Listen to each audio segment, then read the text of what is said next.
You are drifting. The world is thinning out. The weight of your limbs has finally surrendered to the mattress. Your heart rate slows. Your breathing becomes a rhythmic, shallow tide. And the conscious mind begins to uncouple from reality. Then, without warning, the floor vanishes. You are plummeting through a void of absolute nothingness. Your muscles snap tight. Your heart hammers against your ribs like a trapped bird. You are awake. You are gasping. You are safe in your bed. But your body is reacting as if you just survived a 3-story fall. This is the hypnic jerk. It is the most common, yet most jarring, systemic failure in the human experience. Why does a body designed for recovery suddenly choose violence at the exact moment of surrender?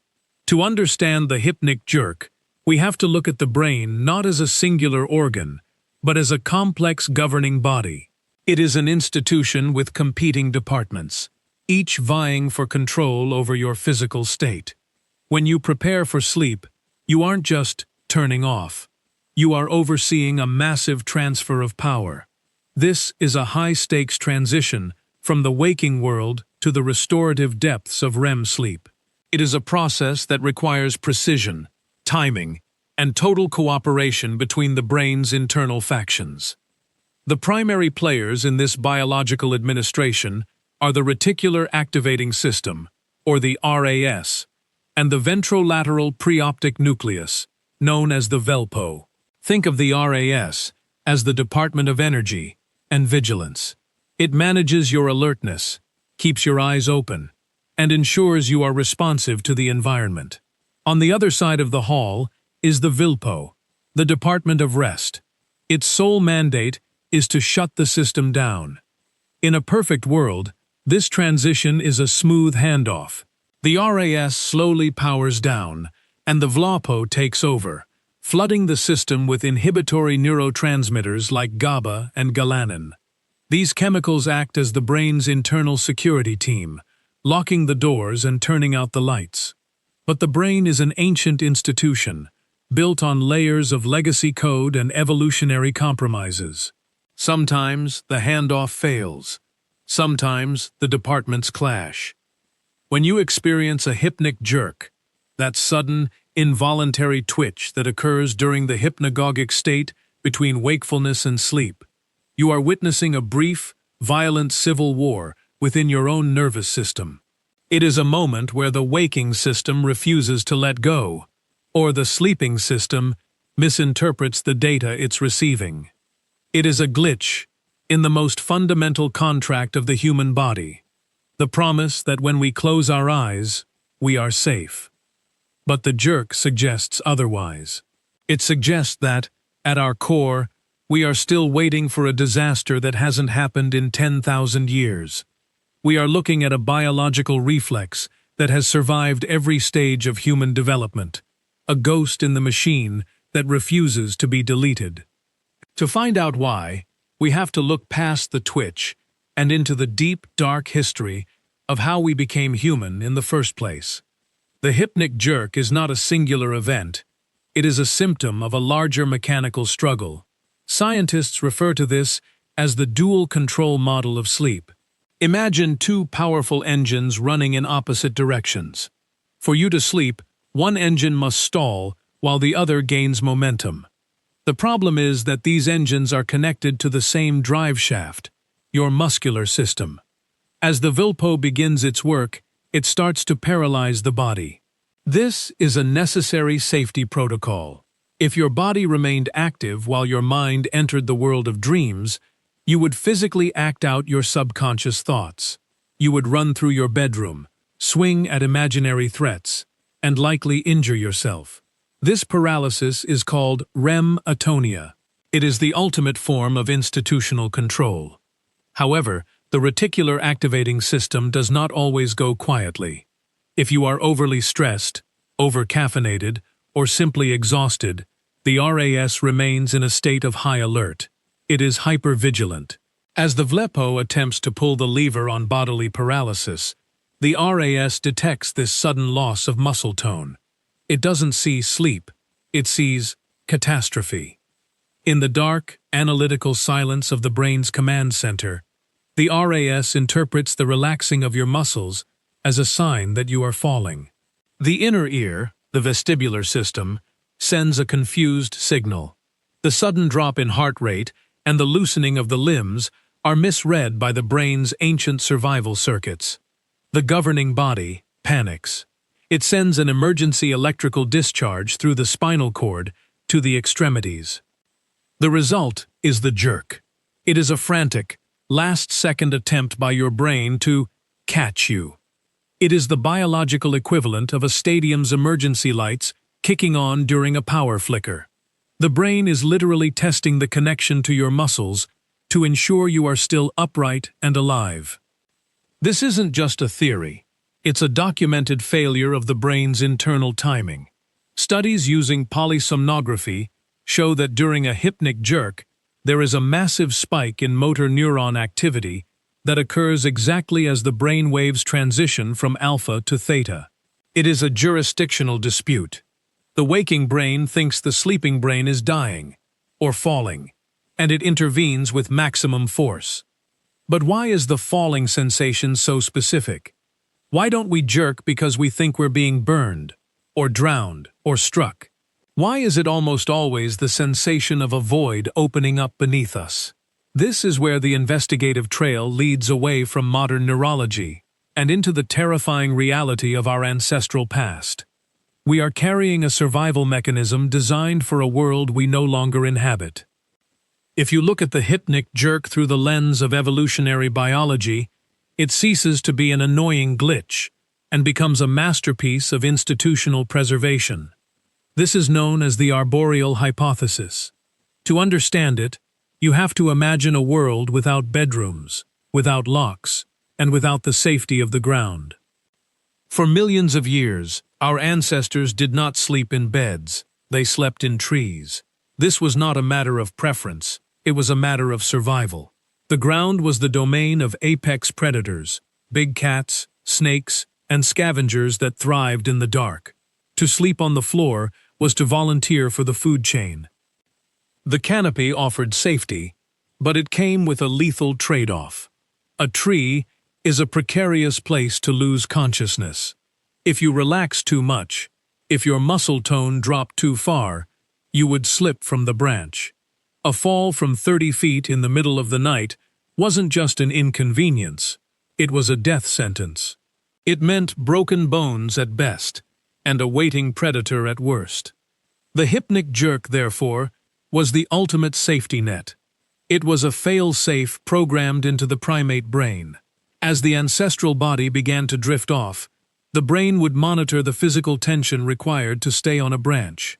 If that tension dropped below a certain threshold, the brain would trigger a massive muscular contraction to wake the individual up and force them to readjust their position. This wasn't a series of isolated mistakes. It was exactly how the system was designed to work. The falling sensation we feel today is a vestigial memory of the forest floor. Our brains have not yet caught up to the invention of the mattress.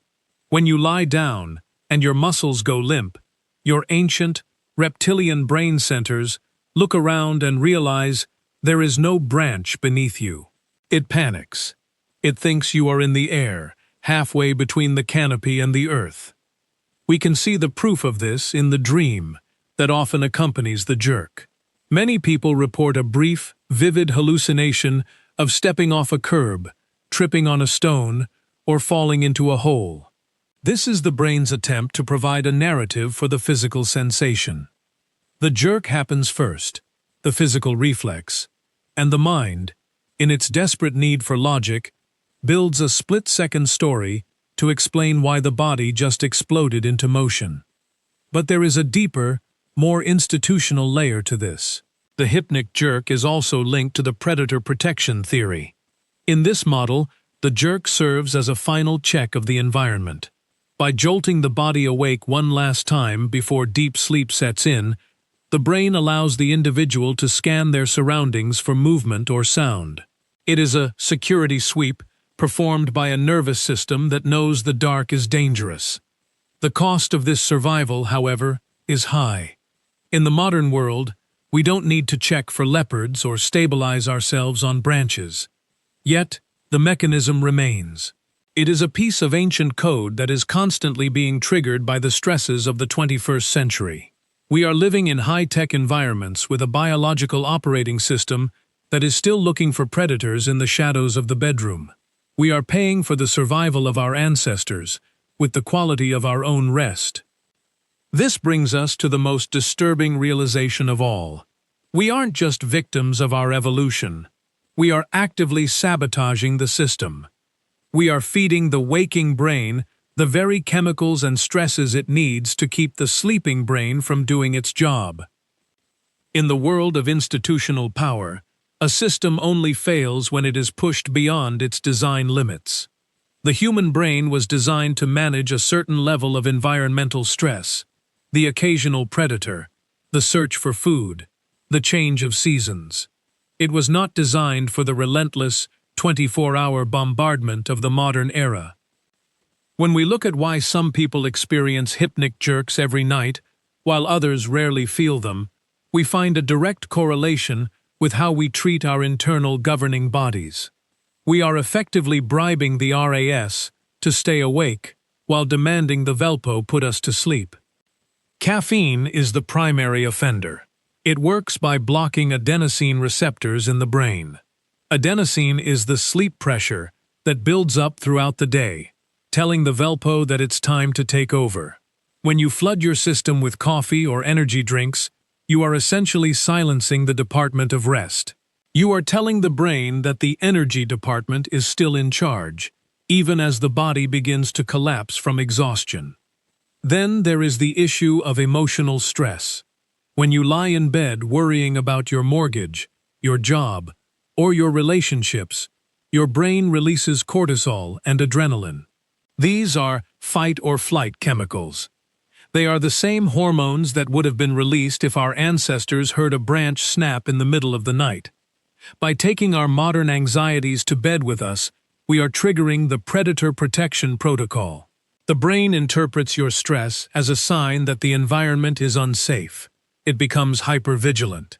As you try to fall asleep, the VLPO attempts to shut things down, but the RAS, fueled by cortisol and caffeine, is screaming that there is a threat. The hypnic jerk is the physical manifestation of that conflict. It is the system error message that appears when you try to run two incompatible programs at the same time. You are trying to sleep, but you are telling your body to stay ready for a fight. This is where the investigative nature of this phenomenon becomes truly clear. The hypnic jerk is not a random event. It is a metric. It is a biological feedback loop that tells us exactly how much we are pushing ourselves. It is the body's way of saying that the transition we are forcing it to make is too abrupt, too messy, and too compromised by external factors. We see this amplified in people with irregular sleep schedules, shift workers, frequent flyers, or students pulling all-nighters. Their internal clocks, the circadian rhythms that govern the RAS and VLPO, are in total disarray. The governing body of the brain no longer knows when the handoff is supposed to happen. The departments are no longer speaking to each other. In this state of institutional chaos, the hypnic jerk becomes more frequent, more violent, and more disruptive. It is a cry for order in a system that has been pushed into anarchy. We spend a third of our lives in the dark, handing over the keys of our consciousness to a biological system we barely understand. We like to think of ourselves as the masters of our own bodies, the CEOs of our own minds. But the hypnic jerk proves that we are merely tenants. We are living in a structure built by millions of years of fear and necessity. The jerk is a reminder that the governing body of the brain has a long memory.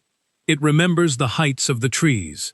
It remembers the sound of the grass moving in the night. It remembers that, for most of history, being asleep was the most dangerous thing a human could be. When you flinch right before you fall asleep, you aren't just twitching. You are participating in an ancient ritual of survival. You are feeling the ghost of a fall that never happened, triggered by a brain that would rather wake you up in a panic than let you slip away in silence. It is a beautiful, terrifying piece of biological architecture. It is a system that values your life more than your comfort. It is a legacy of the forest, a remnant of a time when the gap between the branch and the ground was the difference between existence and extinction. We may have built cities, conquered the light, and paved over the wilderness, but we haven't changed the fundamental code. We are still the same creatures, shivering in the dark, waiting for the floor to give way. The bed is soft, the room is quiet, the doors are locked. But your brain is still watching the shadows. The tree is still there,